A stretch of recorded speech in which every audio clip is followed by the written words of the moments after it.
So we are going to talk about the most nutritious diet. And you've heard this many times, I'm sure. But, the most nutritious diet is the diabetes diet. The best thing to do for diabetes is have the most nutritious diet. And there's 7 different ways that we can make sure that our body is getting what it needs. I have my little handout thing here for personal. This is going to be difficult for me not to do personal. Okay, everybody, I'm not supposed to do personal, but we don't have a lot of people here. But I should probably be looking at the camera too. So, because we do have a few people who are watching on Zoom, so that's nice, and it's going to be recorded. So the most nutritious diet for diabetes is the most nutritious diet, and we can talk about that. So I guess let's talk about the different ways that we make sure that we're healthy. The first thing is just so I get them in order and I don't miss out. We want to take our medications. I am, anytime that we can reduce our medications is great, but I feel medications are very important. What your doctors and your endocrinologists and all the different doctors, specialists, having some medication can always help our health. So I am not anti-medicine, but sometimes people say, I can eat whatever I want, I'm on medicine. That's, where it gets to be confusing. So take your medicine as directed with a healthy diet and you're good. The second thing is, we always say monitor your blood sugar if you have diabetes, but it's really looking for patterns. So if you notice that maybe you're constipated, you haven't gone to the bathroom for four days, something like that. Maybe you find that you're sleepy. Maybe you're not sleeping well, and why aren't you sleeping well? So looking for different things, not just your blood sugars, but just ways that your body is somehow off kilter, something's not right. Paying attention to that is very important. It could be your weight, it could be your blood pressure, of course it could be your blood tests, but just looking for patterns, when I eat this, I feel like this, or when I don't eat this, I sleep better, something like that, looking at patterns. Keeping up with your medical appointments, even though now we are, doing everything virtually with the computer, still, your doctor can get a lot of information from Zoom or even on just a phone call, asking you certain things. I'm finding that I can get a lot of information off just a simple phone call. So that's good too. But getting exercise. This is a tricky one. We really do need to get, the goal, believe it or not, is 60 minutes every day, 7 days a week. It's hard to set an hour aside to be on a grueling workout. So think about 15-minute segments, whether you can go for a walk after breakfast, after lunch, after dinner, or you just go around the block, something that would take like 10 or 15 minutes. There is 45 minutes right off the bat.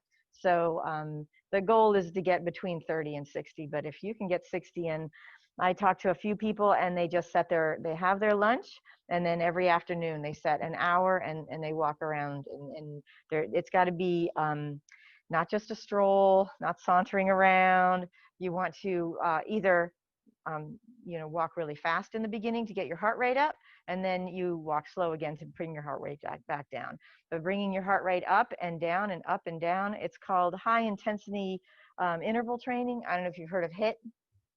That's what they have found helps you build the most muscle and lose the least amount of weight. I think we've talked about that before, right? Trying to get at least a walk in once a day, but if we can get it in after every meal, that's great. I have this one woman, and they've got this beautiful staircase, and there's a big landing, and then there's a staircase to I guess it's the 3rd floor.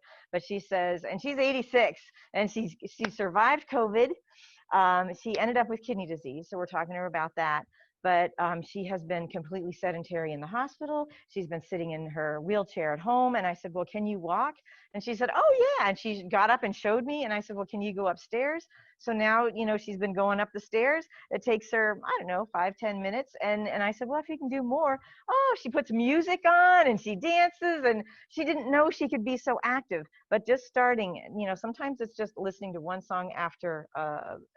This isn't your situation, but if we can just be active every day is the most important. And right now, when we started with this in April, and you go to YouTube for exercise, it's like P90X and Pump You Up and all this stuff. Now they have Justin Timberlake songs in a chair, and they're doing all this kind of thing. It's really fun. There's some African ladies out in this cul-de-sac, and they point to all the different countries of Africa and all the different music and the islands.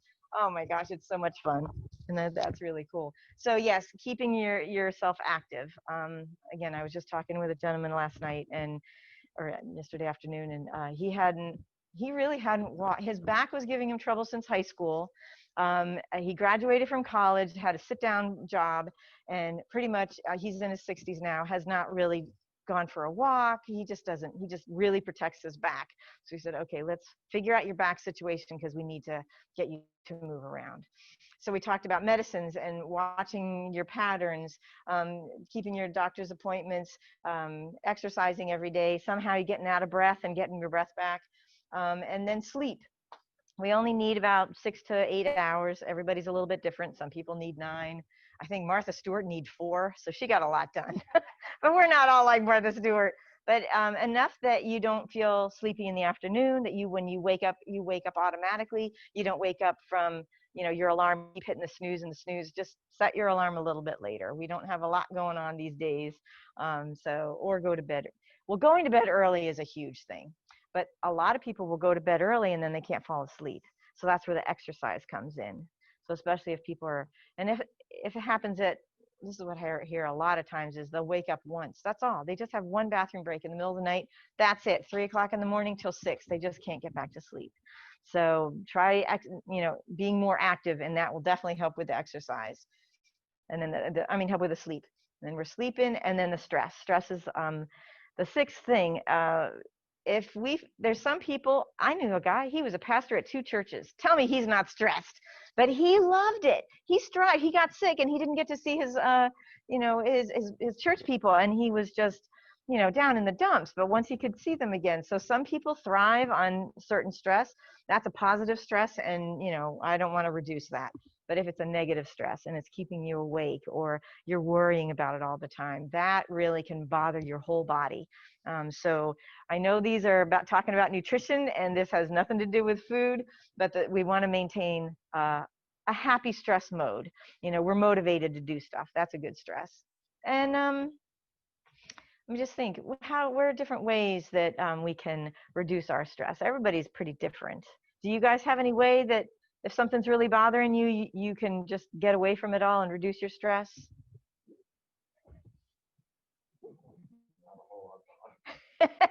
Well, if you're in traffic, believe it or not, we don't really have traffic now, but that is where you're kind of captured audience. They say 5 deep breaths.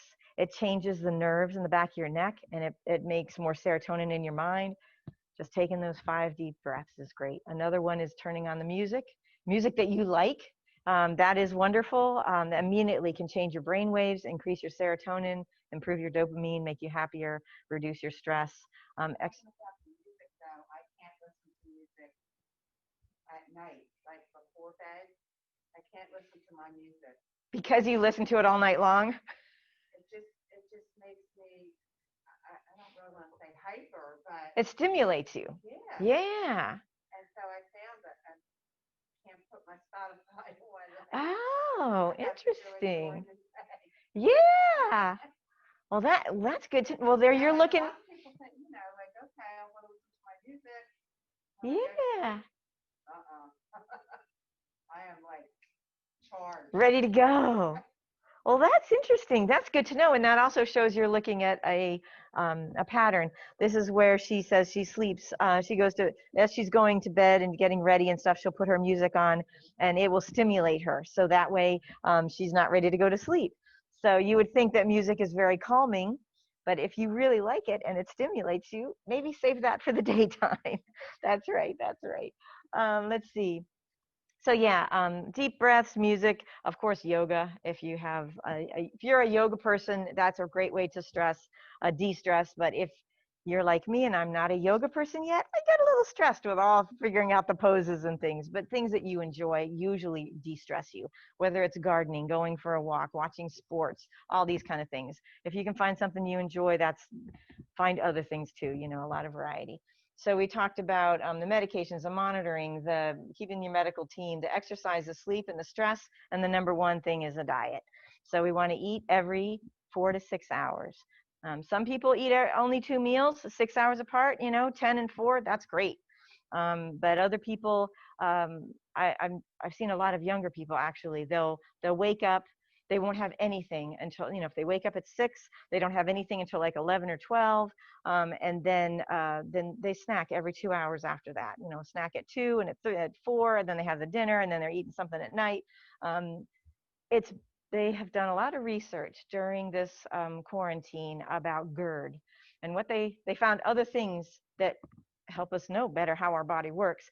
And they found that during the sunshine, when the sun is up and we're moving around, our digestion is ready to go. It definitely can absorb the nutrients better. It can not pay so much attention to the simple carbs and the fat. It just concentrates on what it needs to get out of it, and the rest is sent away. But after the sun goes down and we're sitting around not doing anything, maybe watching TV or reading, or just having the end of our day, the quiet time. Hopefully you have a quiet time at the end of your day. The digestion is quiet too. So try to get most of your calories in for breakfast and lunch, and not so much for dinner. Don't save all your calories for the end of the day and then we're not using it, because, well, there's a variety of things. I can just tell you, when well, so far we've been in for 15 minutes, and I want to break for questions, but there's only a couple of us. So if there's a question, you can put it in the chat, and I can see, what's going on with that. But so having more for breakfast and lunch, waking up first thing, and having something within 2 hours of you getting out of bed. We're getting dressed, we're getting our room ready or whatever, taking a shower. Maybe it's better to hold off on the exercise. It's kind of like there's a caveman inside of us, and he thinks we're starving to death. And if we start our day and we don't eat, he'll increase our blood sugar. And our liver is very attentive to the blood sugar, whether we have diabetes or not. And if we end up having a higher blood, because we haven't eaten, so a little caveman in us increases our blood sugar to give us energy. The liver notices that and say, hey, there's too much sugar in the blood. I'll save a little bit for night when you don't eat, but I'm going to save the rest as fat. So if you want to lose weight, I've talked to so many women who they'll have like one hard-boiled egg for breakfast. They'll have like a piece of lettuce for lunch. They'll have a little chicken and something for dinner and some snacks. But basically, they're not eating enough calories. And sure enough, their body is stressed, increases their blood sugar. Some of them have diabetes, some of them don't, but it didn't matter. They ended up all gaining weight. And they're like, how am I gaining weight when I'm not eating anything? And it's just because your body is in stress. So keeping your body, comfortable, that's the key. So so we're talking about timing. So when you're waking up, have something to eat within 2 hours. If you get up at 6, if you could eat something, finish your breakfast by 8, you're in good shape. And then go every 6 hours from there. If you need a snack after your breakfast wasn't big enough. so think about having something that's going to carry you. If you're having breakfast at 8 and you want to have lunch around 12 or 1, that's 4 or 5 hours. That would be fine. But I got to figure out this mask thing. Anyway, I haven't talked so long with this mask on. I'm trying to make sure that it doesn't fall down. Yeah, so after, whether, like right now, I have a 12-year-old and she's in actual school. She gets on the bus at 7:30. She doesn't get off the bus until 1:30. So from 7:30 to 1:30 is 6 hours, but by the time she's sitting down to lunch, it's about 2. So it's a little bit over 6 hours. So we're making sure she has a snack that she can bring to school. But yeah, having something, at 7 in the morning and 1 o'clock in the afternoon and 7 o'clock at night, gorgeous. That's, your body is perfectly fine with that. But if you can't go that long, and you're hungry after an hour or two, then we need to figure out what you can eat more so that you have more for breakfast, lunch, and dinner. And then the other thing is like the combination of the foods. A while back, we were talking about the food groups. And when we were little, it was the dairy and, the fruits and the vegetables and the beef and, all this kind of thing. And we found that really we got to pay attention. They're called macronutrients, and it's the carbohydrates, the fat, and the protein. And with most carbohydrates, you have your fiber. The plants and the grains, they're going to have the fiber. The animals, there's no fiber in eggs or cheese or beef or chicken. There's no fiber in that. And the fats usually go with the proteins, and the fiber usually goes with the carbohydrates. So I always try to say fiber and carbohydrates and the fats and the proteins. That way you'll know you have all your food groups. And some examples of that, like if you didn't have enough for breakfast and you needed a little snack, so the carbs and the fiber, that could be apples, and the protein and the fat could be peanut butter. So peanut butter and apples is in that. Same thing, almond butter and pears, cheese and crackers. The crackers are going to have the fiber, and especially if it's whole grain, the crackers will have the fiber in it, and the carbohydrates, and then the cheese will be the fat and the protein. So, so we're looking at eating every 6 hours. We're looking at having all 4 of the food groups. What is the other thing we want to talk about? Just making sure you get enough plant fiber. Well, that's what fiber is. It's not from animals. You don't eat bones. That would be bone fiber. But the plant fiber. So that's why we want to add, you've all seen your plate, my plate, and it's half of the plate is fruits and vegetables, or mostly vegetables, and then the other half you'll have a quarter is the starch and a quarter is the protein. So if you're having the equivalent of like a cup of chicken, you want to have 2 cups of vegetables. It can be a salad, it can be 2 steamed vegetables. Some vegetables are more starchy than others, so try to eat the rainbow, all those different things.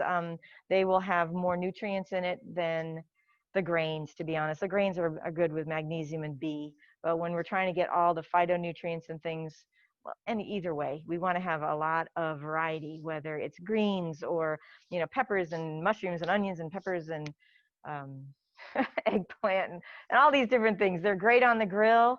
We're still kind of in grill season. So trying to have half of your day be with the plants. Same thing with, I don't know, do you have any questions about, the food groups or planning meals? Nope, you pretty much, you've seen me for a while, so I'm sure that, you're not just having eggs for breakfast, you're having either some strawberries or some spinach or that kind of thing, or if you're going to have some pancakes, then you're going to have, I don't know, maybe some cream. What would be a good protein with pancakes? Well, some people do, they have an egg with a pancake. Now there's protein pancakes, which has a pea protein already in the grain that is the pancake. But adding some berries to the protein pancakes, then you can see you have all of the food groups. The pancakes are the carb, but then they have the fiber or the protein in them. And then having some berries, that gets you the carb and the fiber. Like when we first get up, we'll do berries. Nice. When you first get up, you have berries. That's a really good way to start. Blueberries. Yeah. And the research more and more through this whole quarantine, they're finding blueberries are really helping it helps their mood, it helps their brain function. It just is really good for having it be a habit. Is We just have that, like having, yep, berries as a habit in the morning, that is fantastic. I love it, and I include cherries in that too. Grapes and blueberries, blackberries, all those different fruits. These fruits, the grapes and everything, well, they are sour. They're not as sweet as, say, pineapple or peaches and these kind of things. So they don't have as many carbohydrates, but they have lots of fiber. And all that bright colors gives you a lot of other phytonutrients. And we don't know a lot about phytonutrients, but we know they're really important for the bugs that live in our intestines and our stomach. So, and those bugs that live in the bacteria that lives in our intestines and our stomach is called the probiotics. It's your gut biome. What are some other names? Well, probiotics and bugs, but they're good. They help us digest food and absorb the nutrients better. We wouldn't, if we could eat all the vitamin K we want, it doesn't actually absorb in us unless those bugs can work and digest that for us. So we definitely want to have lots of foods that have vitamin K, because that's mostly plants. And a lot of plants, again, it's really good for our gut biome. So we're halfway through, and I've covered through all the nutrition part. I guess I could talk a little bit about how diabetes works, unless you have another question about food groups. Water, of course, we want to have lots of water. The average person is anywhere from 4 tall glasses to 6 tall glasses. It really helps our kidneys, and we want to make sure that we get enough water during the day. And it doesn't have to be just water. It can be anything that is not sweetened. So I would stay away from the fruit juices. The V8 is vegetable juice, 8 vegetables. That's what it is. It's really great. And 8 ounces of that is the equivalent of 2 cups of vegetables. as nutrients, not as fiber. But still, I mean, that's a lot of VHUs. If you just want to drink 4 ounces, that's perfectly fine, but just to mix it up. But so we got water, we have herbal tea, the mint tea and the chamomile, the pico orange is so good. Seltzer now is not sweetened. It's in the water aisle, all the different flavors. If you wanted to add some sliced fruit in there, that's a great idea for keeping your fluids up. A lot of people will have a water bottle that is 30 ounces and they know they need 60, so they try to remember to have 2 of those bottles. I have a 16-ounce glass at home, and I know I need to drink 4 of those, so I'll put 4 rubber bands on.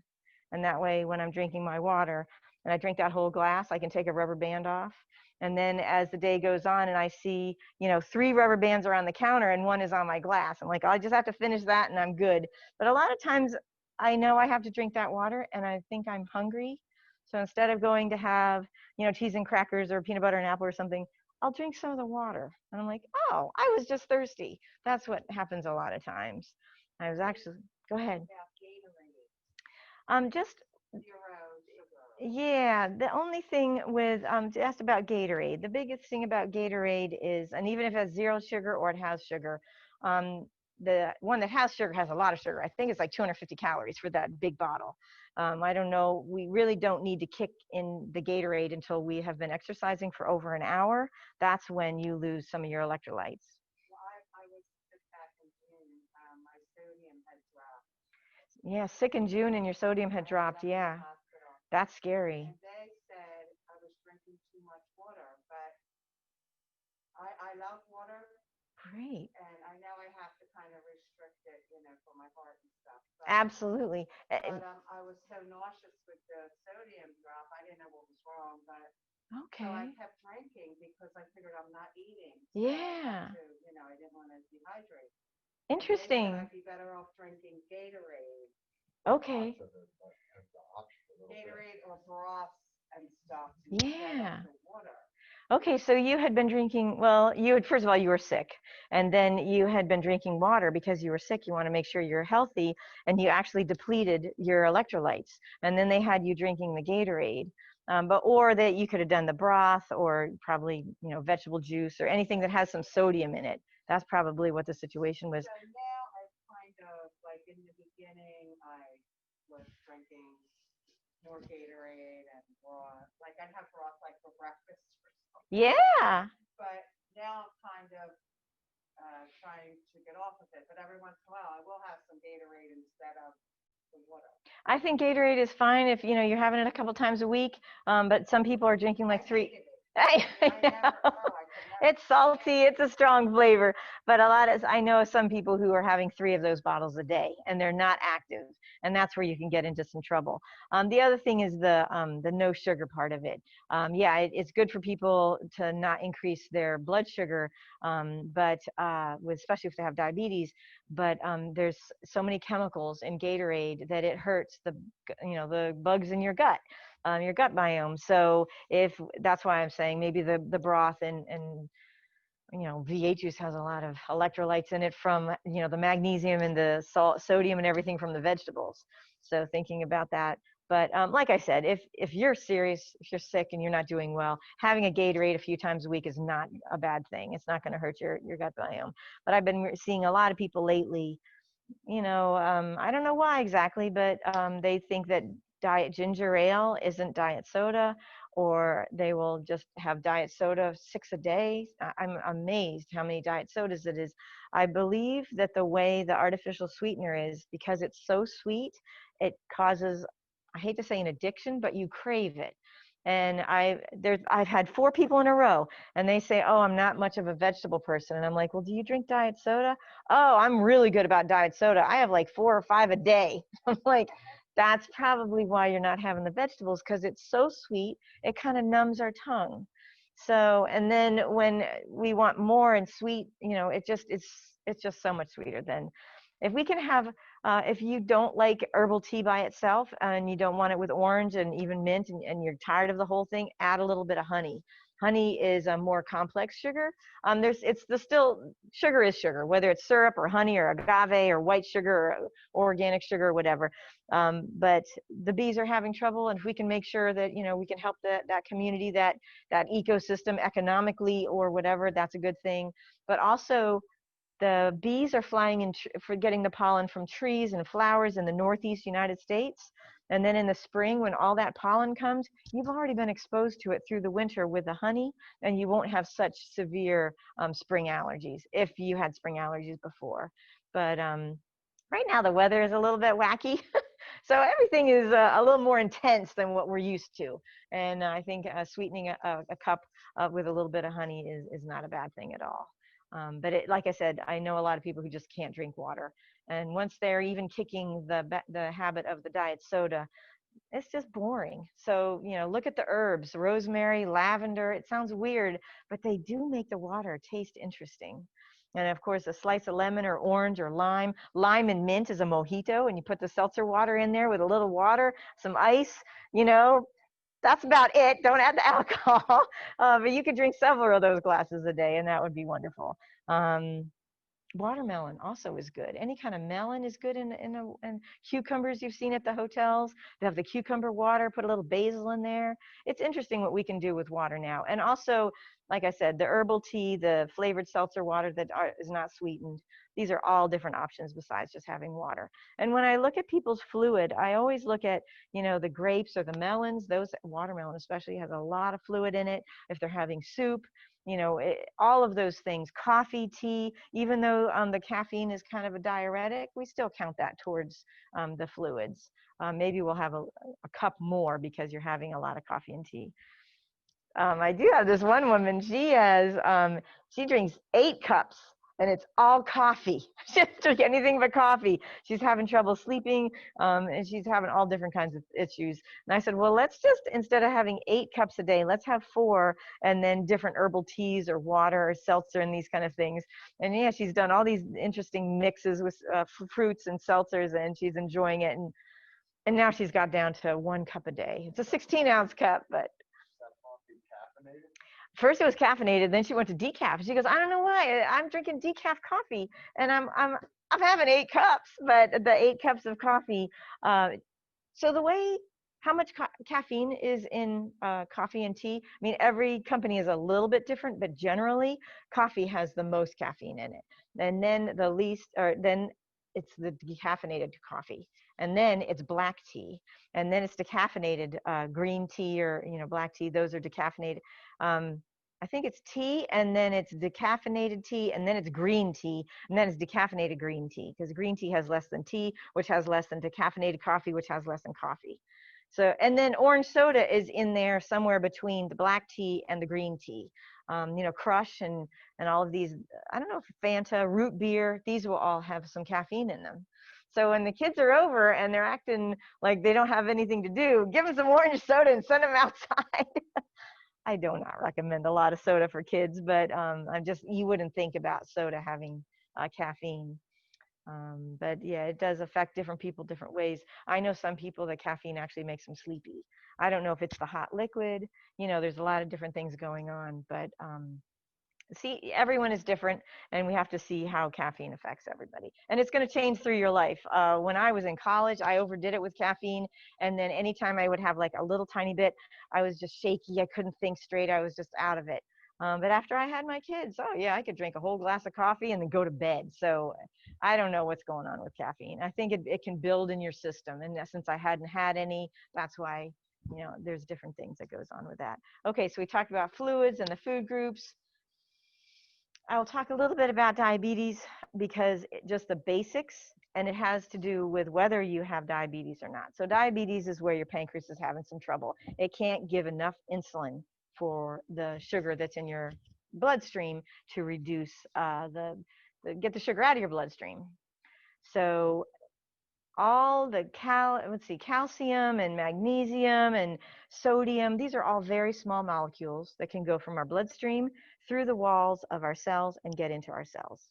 So that's wonderful. Sugar is big. It can't. So to get the sugar out of the bloodstream and into the cells, the body has made these doors. They're called insulin receptors. And if there's, the liver senses that you, and the pancreas too, if they sense you have a lot of sugar in your bloodstream, they'll tell the pancreas, hey, we need some insulin up here, sends the insulin, opens all those doors, and then the sugar is able to come out of the bloodstream and into the cells. If a lot of people have noticed that if they are on insulin, they tend to gain weight. And that is a system of having just too much blood sugar and being way too efficient. So yes, if you have you have sugar in your bloodstream and you're giving yourself insulin that can put it into the cells, it's great for athletes. Type 1 diabetes who have athletes, they can pump their muscles really fast. They give themselves some insulin and bam, their muscles are ready to go.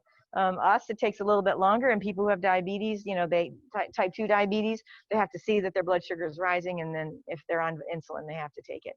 But so the insulin is, whether you have diabetes or not, is very crucial to giving us energy and getting the sugar out of our bloodstream. Sugar is very coarse and it's big, and if you have high blood pressure, that sugar just wears on your blood, on your vessels. So that can cause problems where you can have vein, vascular problems. Your LDL cholesterol goes and fixes all those little wearing parts of your arteries, and then the HDL makes it slippery again. So we want to have some LDL and some HDL. These are your cholesterols. But this is pretty intense. I've been talking for like 40 minutes, and I love you guys. I'm so glad you're here, but I feel like I'm just lecturing here. So we want to have insulin. We want to have, when we eat our food, we have the sugar in our veins. The insulin helps it to get out of our veins and into the cells. However, if you have a very greasy meal, the first thing that the fat goes from our bloodstream, it goes into the insulin doors, into insulin receptors. So it blocks the sugar from getting out of our bloodstream. The liver notices that and say, hey, you got too much sugar in there, I'll make some fat.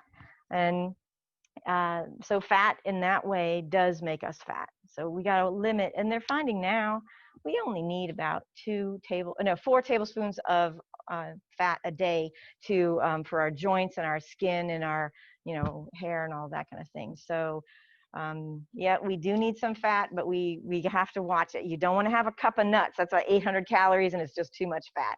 You don't want to eat a whole avocado. Try to keep it to like a quarter of an avocado. When you're sauteing vegetables, try just a teaspoon of oil. The vegetables will start making their own juices. If you're going to saute up some of these plant-based proteins like the Gimme Lean burger sausages, or the Impossible Burger, or the the Beyond Meat, these foods, they don't have hardly any fat in them. So you can add a teaspoon of oil on the pan, and then with the vegetables, and then once the liquid is all coming out of the vegetables, then you can put the burgers on there, or the sausages, and they'll brown up nicely. But to add like 2 or 3 tablespoons of oil and get that pan all nice and greased up in oil, and then you put the burgers on there, yeah, it's really great, but that oil goes right into the burgers and it goes right into us.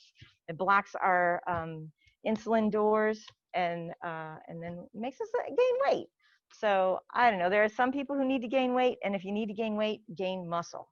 And having enough protein during your day, you want to have the protein and the fat and the carbs and the fiber. Make sure you get enough protein. I do have this little conversation map here. In the beginning, you remember that you're in charge of your diabetes. Everybody has diabetes differently, and you need to be in touch with your doctors and tell them what works for you and what doesn't work for you. Because sometimes they think one medicine works for everybody, and it does not. If your medicine doesn't work for you, talk to them so that there's 8 different classes of medicines now. They can find one that goes with your insurance and your situation so that you have good medicine. And then there's a lot of myths about diabetes, like insulin makes you fat. Well, now we know, yeah, if you're going to eat something, move around, so that when you have insulin, it can go into your muscles. If you're just sitting there after a meal, that doesn't really need to get into your muscles, and it will open the fat cells instead of the muscle cells. Thinking about our emotions with diabetes, there's a lot of, some people are allergic to peanuts. Some people have kidney disease. With diabetes, we have to, come to terms with it and realize it's just going to be one step in our lives that we pay attention to.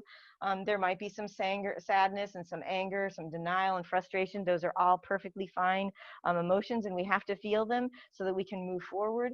A little bit of fear, make sure you're in touch with a doctor that is not causing you to be scared. There's no reason. We have so many great medicines, and having a complete diet, not just eating vegetables all the time, not just eating protein all the time, balancing that whole thing out. Guilt should never be part of it. You really cannot give yourself diabetes. The only way you can give yourself diabetes is if you're going to eat animal protein for like a year every single day. So animal protein is very hard on your pancreas, and if you're going to be hard on your pancreas, yeah, it might give out and give you some trouble. Same thing with type 1. That's an autoimmune disease. There's no way you can give yourself that. So these people who say, oh, I ate too much candy when I was little, or I gained too much weight, that isn't how you get diabetes. I was working in the bariatric office. I think I might have told you this before, and I subbed for like a month in September, and these people are enormous, and they had a bariatric surgery, and then they lost all this weight. How many? I see like between 12 and 16 people a day. Maybe 1 or 2 would have diabetes. All those people did not have diabetes. So this thing about, oh, don't gain weight, you'll have diabetes. I was just talking to a man. He was over 450 pounds. This is on Zoom today. He was actually blind, but he was blind for something else. And 450 pounds. Oh, he said he had diabetes. And I'm like, wow, blindness, what's going on? Yeah, my A1C, it went from 6.4 to 6.1 now. And I'm like, the diabetes is not your problem. You got it covered. You're fine. It's the weight. But he had diabetes before he gained the weight. So that was all thing. Yeah, so do not have any guilt, but think about, there's all these websites and Facebook pages where you can have a community and talk about other people's situation with diabetes and what they've found. There's one called Bright Spots. I don't know if you've seen brightspots.com. He's like in his 20s or 30s, and he's so realistic about he has type 1, but he's so realistic about, living a full life with diabetes and exercising and social. Well, okay, with a quarantine, everybody feels like we have diabetes. We have to stay away. No, that's not true. But he does, there's this one, like I said, it's called Bright Spots. I think it's .com, and he has a lot of good pointers. But he can give you strength and hope and all good things. In our body, the way that our sugars are increased is not just from eating our food. Our muscle has sugar in it, so when we start exercising, our blood sugar will go up. I think you even had that experience once, where you worked out and your blood sugar went up. I guess, yeah. But in the pancreas, we have these B cells. They're the beta cells that make the insulin. So if we have trouble with our beta cells, then that will make our sugar go up because we can't make enough insulin. In the liver, there's also glucose, the same thing as the glucose that's in the liver muscle. Glucose and sugar is the exact same thing. So it's just a scientific name for it. And so we have it stored in our liver, we have it stored in our muscles, and at night our liver gives it to us, and during the day when we're physical, our muscles give it to us. Some people are on metformin, and metformin cuts off so you don't get so much sugar from your liver. It's like a constantly dripping faucet, and metformin turns it off so that you only get it when you need it and when you get it when you're sleeping. Our intestines have DPP-4 enzymes in them, and that helps make the insulin last longer. If you don't have those enzymes, your insulin lasts, I think it was 30 seconds. So your pancreas gives you some insulin, 30 seconds later, you don't have any insulin anymore. So that's these different enzymes in the liver. The kidneys also filter out the sugar. So if we drink enough water, we're not dehydrated, then we can wash a lot of that sugar out of our bloodstream. Body fat also, there's some people who will lose fat quickly. Their sugar will increase because their sugar is coming from the fat. So like people with bariatric surgery, and they lose 80 pounds in 6 months, they are having a lot of nutrients coming from their fat. And fat has all the fat nutrients like vitamin A, vitamin D, vitamin E, and vitamin K. Those are all the fat ones. So when people lose so much weight, they have to watch out not to overdose on those vitamins, because if they're taking them, plus they're getting it from their fat, you get the picture. Our brain, again, if we're stressed, if we're not getting enough sleep, if it's uncomfortable, if our body's uncomfortable, that'll increase our blood sugar from the liver, from the muscles, from all over the place. So our brain is a signal, and then the kidneys, like I said, and the body fat. Okay, so you get the idea. There's a lot of different ways that your body can give you sugar without having any food in you at all. Coming down here, eating food increases your blood sugar. Illness, being sick. If you have a toothache, you can increase your blood sugar. So go to the dentist and make sure you don't have a blood sugar. Activity, again, it's going to increase your blood sugar at first, and then it will bring it back down. It takes about 15 minutes for it to bring it back down. Stress, of course, when you're mad all the time or something's not working, that can increase your blood sugar. Drinking alcohol. Actually, it's not the alcohol, it's more the toxin. And your body sees alcohol as a toxin. Men are very lucky. They have this enzyme called alcohol dehydrogenase.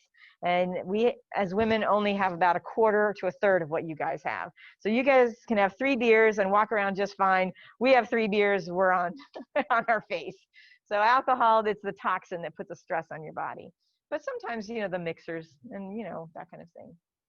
And then there's medicines that can also increase our blood sugar, like steroids. I'm wondering, the president is on a lot of steroids right now. Wonder what his blood sugar is. I wonder about, we don't know a lot about what's going on with him. He is overweight, but that doesn't mean he's got diabetes, but who knows? We do not. Take a statin that's known to raise your blood sugar. Oh, which one is that? Crestor. Oh, yeah. Isn't Crestor a couple of different things? I don't know. We didn't know that until the doctor switched him from statin to the Crestor. Crestor. So different medications. Yeah, so statins for cholesterol are found to increase, but not all of them. Numbers are fantastic. My whole life, I've had super high triglycerides. Yep. They always say, do you drink a lot? I went 5 years without having any alcohol and never saw 300-400 or more. Now they're down in the good range. Brought that down. Do you think it's from the Crestor? Yeah, all my cholesterol numbers are wonderful. So yes, so Crestor is known to increase blood sugar. It can bring your. I don't know how much though. Yeah. How do you quantify how much? Yeah. You just got to experiment with your doctor. The new diabetes medicine, besides lowering my A1C, every other number associated with the blood sugar, the doctor, he raised about how great it could work for me. What diabetes medicine was it? Pardon me? What medicine was it? Ozempic? Oh, okay. So Ozempic has reduced. It's pricey, and it's nice when they could throw you a couple free samples. Yeah. And Ozempic is just once a week. Because I was approaching 9 on my A1C. Yep. Within a year, it's 7.6. Wow. And Oh, that's great. he's like you always said, he don't want me at 6. He'd like me 7.5 or below. That's Yep. my goal. Oh, that's wonderful. Yeah, once we're over our 50s, we don't need to aim for an A1C at like 6 or 6.5. 7.5, 6.5, the problems are the same. So might as well be more comfortable. Don't spend so much money on medicine, and 7.5 is wonderful. That's really good news. Very interesting. Yeah. Everyone, talk to your doctor, get the medicine that is best for you and your insurance policy. And also, I'm hearing a lot of people, they really found that this medicine is so good for them, but their insurance doesn't cover it. It covers something similar that doesn't work as well. So then you talk to that company that makes that medicine. They will give you a discount on it. And I've seen this where it's $500 a month or it's $50 a month. It really brings it down once you talk to that company, whether it's Abbott or Lilly or, all the different companies, whatever you want to do.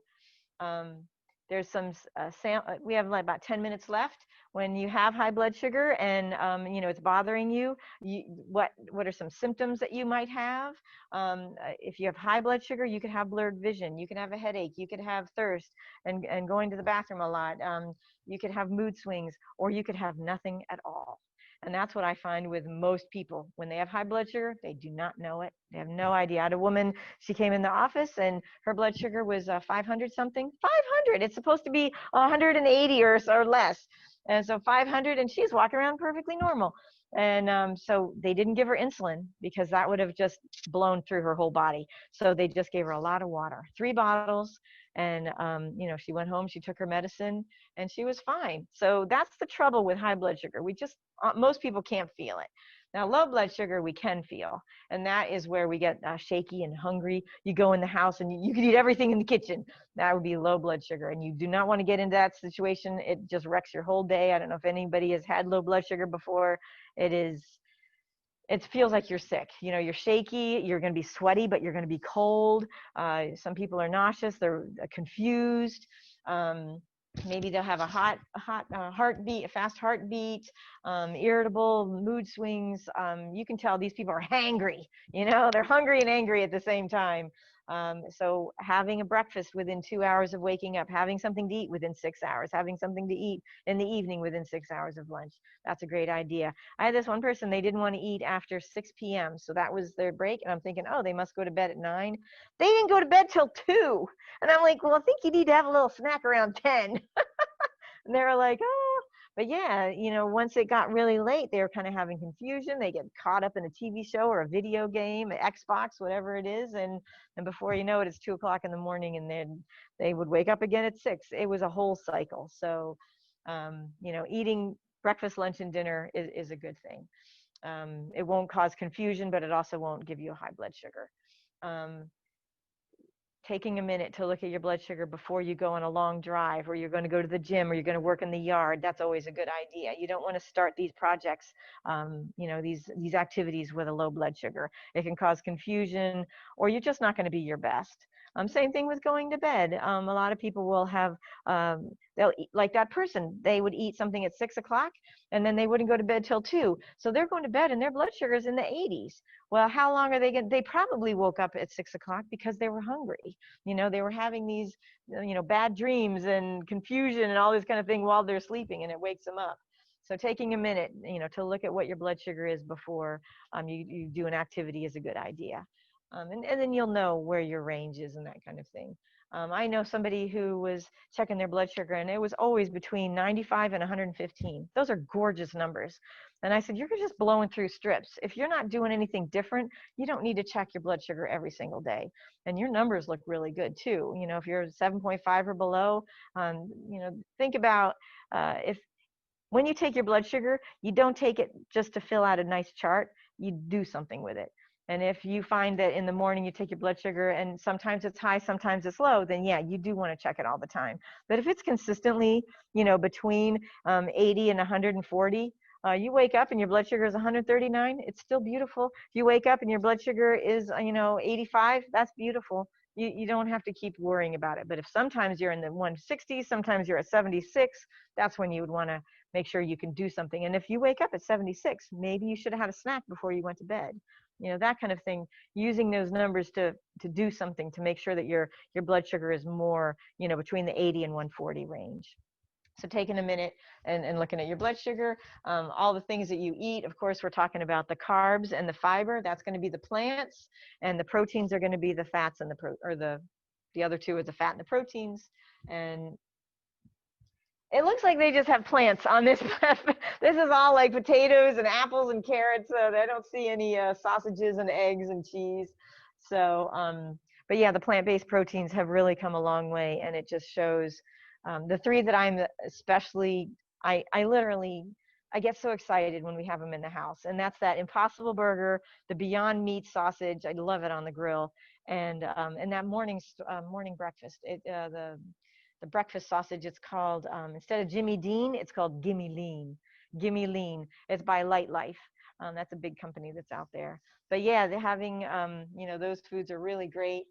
Of course, taking your medicine, and I guess, oh, this is somebody in their house taking their medicine at, taking it at the same time every day so that, it can work right.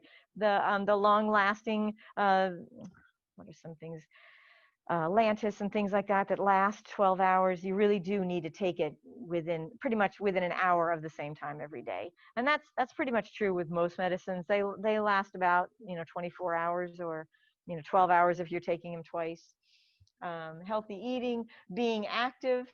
again, that really helps get that sugar out of our bloodstream and into our muscles. We can build our muscles, and that's very important. And like I said, there's a lot of chair exercises. So in case you overdid it and you blew out your knee, take a look on YouTube. There's this guy AJ, and he does all the pop songs, and it's only like 2 or 3 minutes, but it's so much fun. And it's in a chair, and these people are paralyzed, so they can't really do their legs. But we can do the legs, you know, they kick while they're doing it, and it's just I'm just so impressed with what YouTube is doing for exercise right now.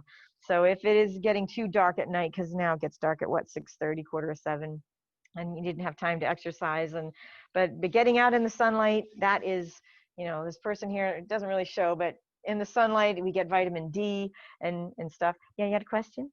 What was the name of the person for that? AJ. AJ? Yeah, AJ. If you Google chair exercises AJ, it will come up. And in YouTube you can do it, you know, YO YouTube. Yeah, YouTube, AJ is fun. And yeah, just dance exercises. There's just so much you can do now, you know, with stretching and turning and the beat and all the different music. It's so much better than it was in April when we started all of this. And then, you know, being active, you know, sometimes your family can be a pain. Get them on board so that they know when you're having your meal, the carbohydrates can be cake. It can be chocolate. It doesn't always have to be, you know, boring food. If everybody is celebrating and you want to have some wine, or you want to just use those as more the carbohydrate of the meal before. And definitely, I was lucky enough to be able to wear a CGM, a continuous glucose monitor. I wore Dexcom, and I found, and all my life, my parents, the way we grew up, you have dinner, you wait an hour or two, and then you have dessert. And I found that extended my high blood sugar way into the night. So after your dinner, save room, have the dessert right away. And then after that, if you can walk home from the restaurant or park far away in the parking lot, so you have a little activity to go from the restaurant to your car. I don't know, put in one of those videos at night. That might stimulate you with all the music. I don't know. But yeah, think about, and again, I'm talking to people who have diabetes or you don't have diabetes. It's the same thing. Your pancreas gives you insulin, or the medicines give you insulin. So we don't want to have too much sugar in our bloodstream, especially if we're going to bed. That will absolutely make fat. Might even give you some bad dreams. But being active after we eat is so much more helpful. There's been, what else would I say? Just go for your goal. Keep your friends and your family in the loop so that they're not giving you bad advice. Definitely people who have diabetes or are trying to lose weight, they absolutely can have some sweets. You know, this thing where, you know, you just go on the grapefruit diet, that is so bad for the rest of your body. We want to make muscles, and the best way to make muscles is have protein and vegetables. And then if we enjoy some sweets, that gives us more serotonin, makes us happy. Dark chocolate has so much antioxidants in it. You know, a couple of squares a day is going to be very good for you. It's not going to kill you. And again, having it with a meal is a great idea. Let's see, did I cover everything on this page? Yeah, do you guys have any other questions? Holy cow, I talked for a whole hour. But maybe next time we'll have some more people here. I know that 2 other people are coming next week too. And yeah, tell your friends. We're back. We have the windows open. We have the air purifier. We're definitely keeping way more than 6 feet apart. But you can still hear me, right? And I've got my microphone on. So it's really good to see you guys again. And